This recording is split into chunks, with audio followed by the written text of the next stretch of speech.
આશા ઊંચી, પાતળી, શ્યામ વર્ણ અને લાંબા ઘટાદાર વાળ.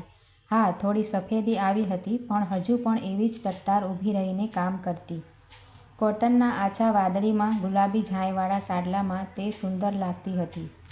સામાન્ય રીતે રસોડામાં કામ કરતી વખતે સ્ત્રીઓ સાડીના છેડાને કમરે બાંધી દેવાનું પસંદ કરતી હોય છે, પણ આશાને હવે આ છેડો નડતો ન હતો.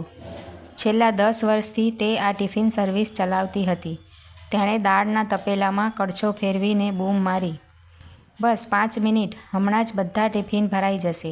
અને હા, ખબર છે ને, કાલથી હું નહીં મળું. બસ આજે આ છેલ્લું ટિફિન." આજે તેના અવાજમાં રણકાર કંઈક જુદો જ હતો. સામાન્ય પરિવારની આશા લગ્ન કરીને આવી ત્યારે તેના હાથની રસોઈના વખાણ ખુદ તેના સસરા આખા ગામમાં કરતા. વળી આશાને કામની આળસ પણ નહીં. મોટું ઘર, બધી છૂટ, પણ સાસુમાને તેનો દિયર વધારે વહાલો હતો, એટલે ઘરમાં તેનું વધારે માન હતું. એટલે આશાનો પતિ પોતે દુઃખી છે તે દેખાડવા દારૂ પીતો. આશા ઘણીવાર સમજાવતી કે વિજયના મનમાં શું છે તે આપણને ના ખબર પડે. આપણે ખોટું મન નાનું કરીને જીવન શું કામ બગાડવું? પણ તેનો ધણી માને તો ને! 2 વર્ષમાં તો ઘેર દીકરો પણ આવી ગયો. આશાના સસરા શાંતારામે તેનું નામ ચિંટુ પાડી દીધું અને બોલ્યા પણ ખરા કે આ તો ઋષિ કપૂરનું નામ છે. આપણો ચિંટુડો પણ એના જેવો રૂપાળો થશે. આશાને હતું કે ચિંટુના જન્મ પછી કદાચ તેના પતિની દારૂની ટેવ છૂટી જશે, પણ એવું કંઈ થયું નહીં અને ચિંટુ 3 વર્ષનો થયો ત્યાં આશા વિધવા થઈ ગઈ. સાસુએ તો કહી દીધું, હવે એની અહીં ક્યાં જરૂર છે? બાપના ઘરે રહેશે તો એને પણ સારું લાગશે. પણ આશાના સસરા શાંતારામ આ નિર્ણયની વિરુદ્ધ હતા. સમયને જતાં ક્યાં વાર લાગે છે. ચિંટુને નિશાળમાં મૂકવાનો થયો. આશા પોતે તો ભણેલી જ નહોતી. તેના સસરા શાંતારામ પણ 4 ચોપડી ભણેલા હતા. અંતે નક્કી થયું કે ચિંટુ બોર્ડિંગ સ્કૂલમાં ભણશે. હૃદય પર પથ્થર રાખીને આશાએ દીકરાને બહાર ભણવા મૂકી દીધો. આશા સમય પસાર કરવા ઘરનું કામ કર્યા કરતી. એને લાગતું કે હવે તેના જીવનનું ધ્યેય તેનો દીકરો જ છે. તે ચિંટુના ભવિષ્યના સપના જોતી. ચિંટુ ઘરે આવતો તો મોટા ભાગે તેના કાકા ભેગો રહેતો, કારણ કે ચિંટુની ભાષા આશાને ક્યાં આવડતી હતી. ચિંટુ 10મા ધોરણમાં આવ્યો અને શાંતારામ પણ ધામમાં ગયા. 4 મહિનામાં સાસુએ ગામમાં એક નાનો ફ્લેટ અપાવીને કહી દીધું, "હવે તમે તમારું કરી લેજો." આશાના માથે જાણે આપ તૂટી પડ્યું. ધોધમાર વરસાદમાં તે બંગલામાંથી ફ્લેટમાં શિફ્ટ થઈ ગઈ. પિયર પાસેથી કોઈ અપેક્ષા રખાય તેમ નહોતું. આખી રાત વિચારીને એણે બીજા દિવસે ફ્લેટની બહાર પાટિયું લગાડી દીધું. Chintu tiffin service. તેને માત્ર એક જ અપેક્ષા હતી કે ચિંટુનું ભણવાનું સારી રીતે પતી જાય. અને ધીમે ધીમે આશા પાસે 44 ટિફિનનું કામ આવી ગયું. હવે તે ના પાડી દેતી, પણ તેની રસોઈનો સ્વાદ અને ટિફિનમાં વધારે વસ્તુ આપવાની ટેવના લીધે લોકો પરાણે ટિફિન લેવા આવી જતા. ચિંટુની ફી ભરાતી ગઈ અને ચિંટુ કોલેજના છેલ્લા વર્ષમાં આવી ગયો. "બેટા, બસ તારી નોકરી લાગી જાય ને એટલે હું પણ તારી સાથે રહેવા આવતી રહીશ." આશાએ ચિંટુના માથે હાથ ફેરવતા કહ્યું. ચિંટુ ખરેખર ખૂબ જ દેખાવડો હતો. 6 ફૂટની કાઠી અને ગોરો ચિટ્ટો વાન, વાંકડિયા ઘેરા કથ્થાઈ રંગના વાળ અને મોટું કપાળ, લંબગોળ ચહેરા પર બદામ જેવી આંખો. આશાને વિશ્વાસ હતો કે આને પરણાવવામાં બહુ મહેનત નહીં કરવી પડે. વળી એના ધ્યાનમાં 1-2 સારી છોકરીઓ પણ હતી, પણ તે વાત કરતાં ખચકાતી હતી. એકવાર ચિંટુ થોડું કમાવા લાગે તો પછી વાંધો ન આવે. જ્યારે ચિંટુનો ફોન આવ્યો કે કેમ્પસ ઇન્ટરવ્યૂમાં તેને મહિને 1.25 લાખની નોકરી મળી ગઈ છે, ત્યારે તેણે પૂછી જ લીધું કે હવે કેટલા સમયમાં તારો પહેલો પગાર આવી જશે?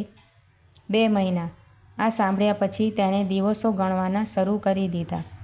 બસ ત્યાર પછી ચિંટુનો એક જ વાર ફોન આવ્યો. આજે સવારથી તે ફોનની રાહમાં હતી. 1 અઠવાડિયાથી તે સામાન પણ પેક કરતી હતી.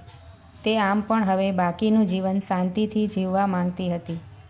"આંટી, તમે મારી ઉપર જુલમ કરો છો. તમને તો ખબર છે મારે માં નથી, ઘરે કોઈ સારી રસોઈ પણ બનાવતું નથી, અને તમે આમ અચાનક ટિફિન બંધ કરી દો એવું થોડું ચાલે?"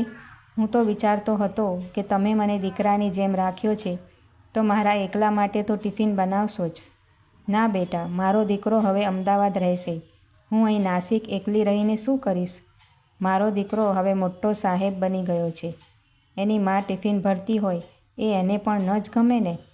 વળી તમારે પૈસાની ક્યાં ખોટ છે? કોઈ ફૂલ ટાઈમ બેન જ રાખી લેજો. સારો પગાર આપશો તો મળી જશે. સમર્થ ખૂબ જ સારા ઘરનો દીકરો હતો. એકવાર કોઈ મિત્રના ઘરે તે આશાના હાથની રસોઈ ચાખ્યા પછી દરરોજ અહીં આવી જતો.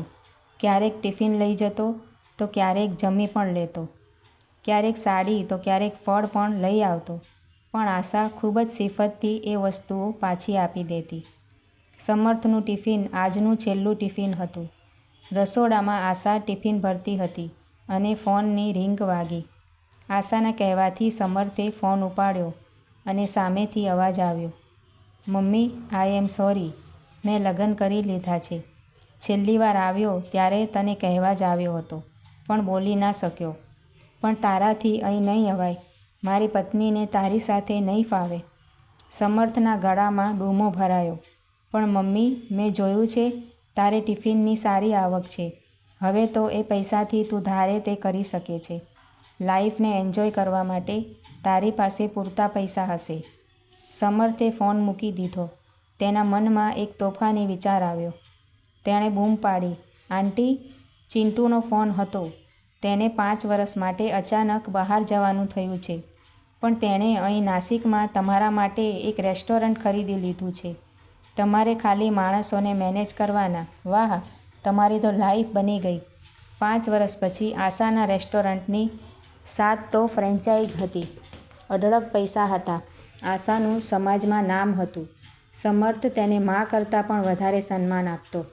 પણ હવે ચિંતા એ હતી કે ચિંટુને પાછો કેવી રીતે લાવવો. આજે આશાએ સમર્થને તેના ઘરે ખાસ મળવા બોલાવ્યો હતો. ગભરાતા પગલે તે ઘરમાં ગયો. આશા પાસે કોઈ અજાણ્યા ભાઈ બેઠા હતા. સમર્થ તેમની બાજુમાં જઈને બેઠો. આશાએ કહ્યું, આ વકીલ છે.